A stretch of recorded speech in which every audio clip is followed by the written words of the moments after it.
पंच परमेश्वरी भगवान श्रवण भगवान महावीर स्वामी के चरणों में कोटि है वंदन। सभी महापुरुषों के चरणों में कोटि है वंदन। गुरु माँ के चरणों में कोटि है। परम गुरु श्री शमनी श्री अक्षय श्री आत्मा जी महाराज के चरणों में कोटि है। परम पूज्य मनीषी जी लालसा के चरणों में मम गुरुवर्या के चरणों में कोटि है। भगवान महावीर स्वामी के उपासक एवं उपासिकाओं, आप बहुत समय से आते हो ना प्रवचन सुनने, टाइम हो गया, चलो प्रवचन के लिए चलते हैं, है ना। शायद अभी तो 8 दिन से तो देख ही नहीं आपने लगातार आए, पर ऐसे ही शायद सालों साल भी आप समय पे आ जाते हैं और प्रवचन सुन लेते हैं। पर महाराज साहब कह रहे थे कि आज मैं तुम्हें पचकाम कराऊंगा, आज मैं तुम्हें पचकाम कराऊंगी तो नेक्स्ट डे से 50% लोग कम हो जाएगा। या ऐसा नहीं होता है कि आपका कहने के आज मैंने तुम्हें पचकान करा दिया तो आप लोग क्या कहोगे?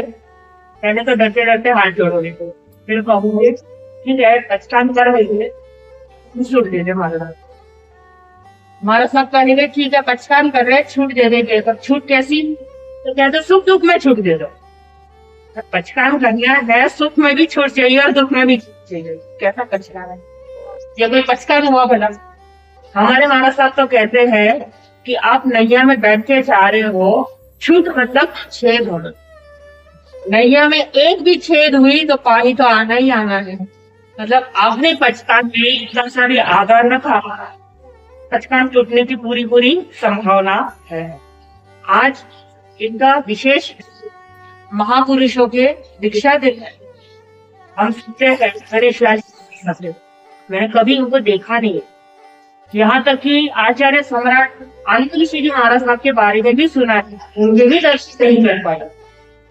पर इन महापुरुषों के बारे में हम सुनते हैं कि इतने त्यागवान थे, इतने तपस्वी थे। गणेश लाल जी महाराज साहब तो तपस्वी रत्न कहे जाते हैं। और आचार्य भगवत के बारे में तो कई सुना है, यहाँ तक कि ये भी सुना है कि हमारी यहाँ पर उनकी विशेष कृपा, विशेष स्नेह था उनका। छोटी सी उम्र में दीक्षा ली, 13 साल के वर्ष में दीक्षा ली।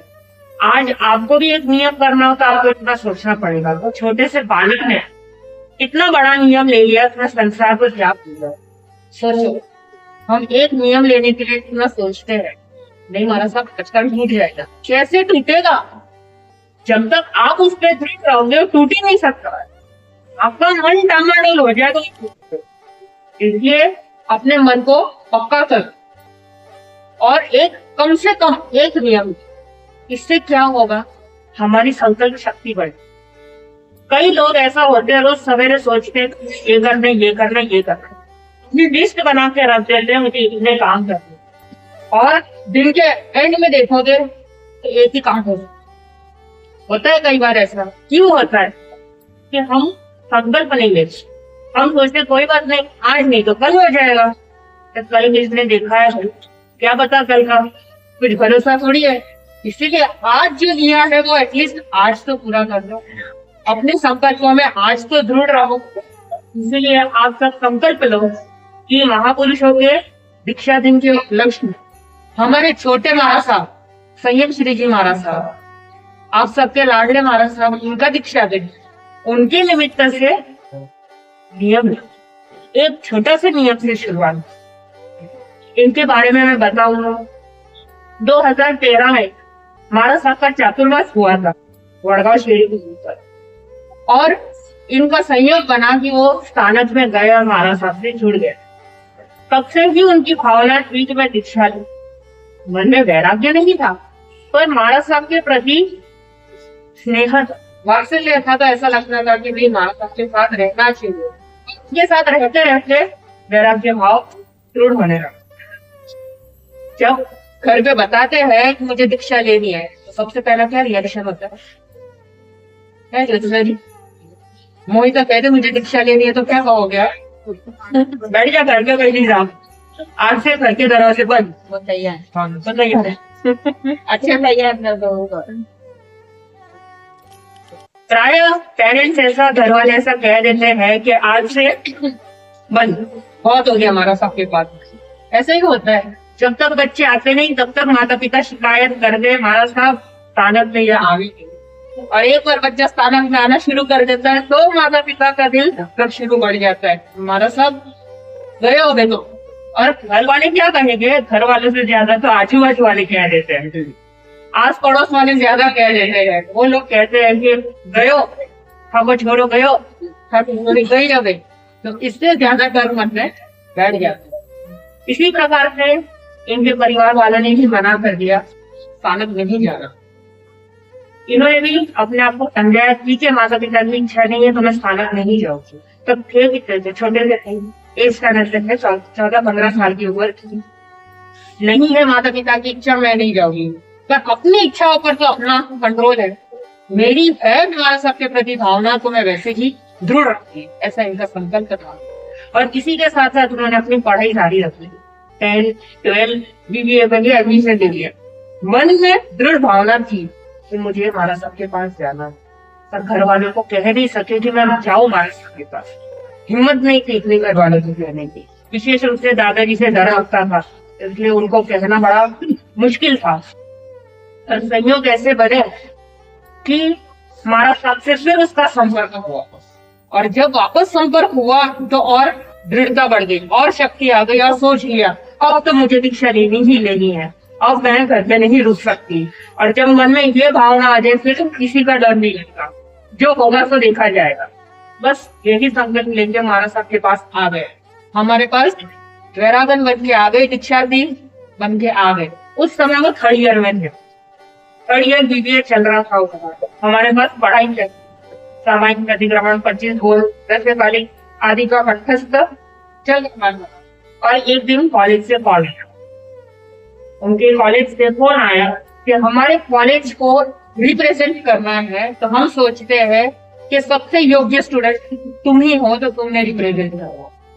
जैसे मुझे कुछ पता ही नहीं किस सब्जेक्ट से रिलेटेड है, क्या है, मुझे कुछ पता नहीं, मैं कैसे रिप्रेजेंट करूँ, मुझे नहीं करना। उसने मना कर दिया, उसकी इच्छा ही नहीं थी, वो क्या करना पढ़ाई करके जब मुझे दीक्षा लेनी है। सही बात है, वो गलत नहीं थे, पर कॉलेज के बार बार फोन आ रहे थे। तो उसने बताया अक्षय श्री महाराज साहब को कि ऐसी ऐसी बात है। तो अक्षय श्री महाराज साहब कहते कोई बात नहीं, जाके देख लो क्या है, अनुभव कर लो, नुकसान तो होगा नहीं इससे, ठीक है ना, चलेगा ही।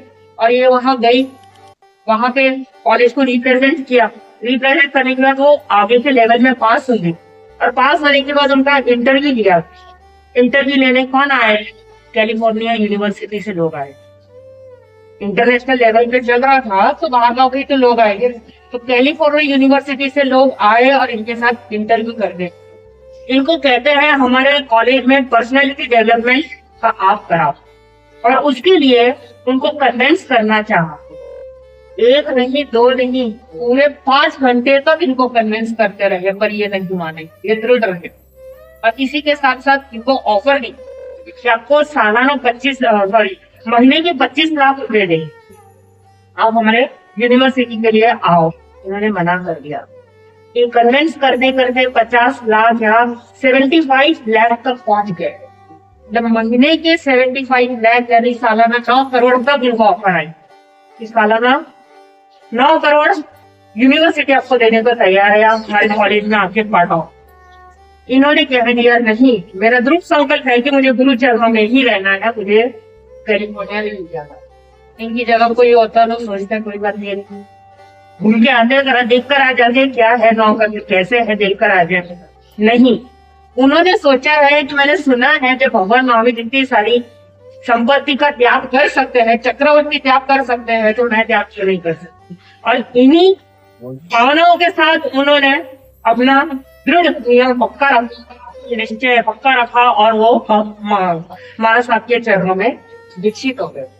दीक्षित होने के बाद लोग आके उनको पूछते हैं कि ये 9 करोड़ वाला महाराज साहब, सब यही कहते हैं 9 करोड़ वाला महाराज साहब, 9 करोड़ वाले महाराज साहब कहाँ रह गए? ये इन्होंने तो त्याग कर दिया, 9 करोड़ इन्होंने कर दिया, लोगों ने थोड़ी करा है त्याग। इसीलिए लोग आके इनको बार बार पूछते हैं तुम्हारा सब कटे, तो कौन मतलब 9 करोड़ सब कटे। वो खुद इतने परेशान हो गए, बोले मैं छोड़ चुकी तो भी लोग आके मुझे बार बार पूछते थे 9 करोड़ 9 करोड़ 9 करोड़ में त्याग चुकी हूँ। लोग ये नहीं पूछते कि महाराज साहब दीक्षा लेके आपको कैसा लग रहा है, ये पूछे कि 9 करोड़ कैसा होता महाराज साहब, मैंने तो देखा ही नहीं, मैं क्या बोलूं। पर आप लोगों को ये बताओ, उन्होंने ये सब त्याग किया है, उसी के साथ साथ उन्होंने बीए की पढ़ाई जारी रखी, उसी के साथ साथ उन्होंने धार्मिक पढ़ाई जारी रखी, और उसी के साथ सेवा में वो तत्पर रहते। ये नहीं कि मैं छोटी हूँ मुझे नहीं आता, नहीं। हमारे ग्रुप का नियम है, हमारे मंजुल ग्रुप का नियम है कि कोई भी साथी आए उसको हर चीज आनी चाहिए। अचानक यहाँ बैठे बैठे कह रहे हो कि हमारा साथ भजन सुनाओ और मुझे नहीं आया, तो ये मेरी तो क्या हमारे ग्रुप की इंसल्ट है। इसलिए हमको बड़ों ने यही सिखाया है कि आपको हर चीज आनी चाहिए, चाहे आपको थोड़ा सा ही आए पर आना चाहिए, कहीं गाड़ी अटकनी नहीं चाहिए, ऐसा हमको सिखाया। ऐसे ही इन्होंने ये संकल्प ले लिया कि जो महाराज साहब सिखाएंगे मैं सीखने को तैयार हूँ, और केवल सीखने को तैयार नहीं, बड़े अच्छे से सीख लेते हैं, बहुत अच्छे से करते हैं।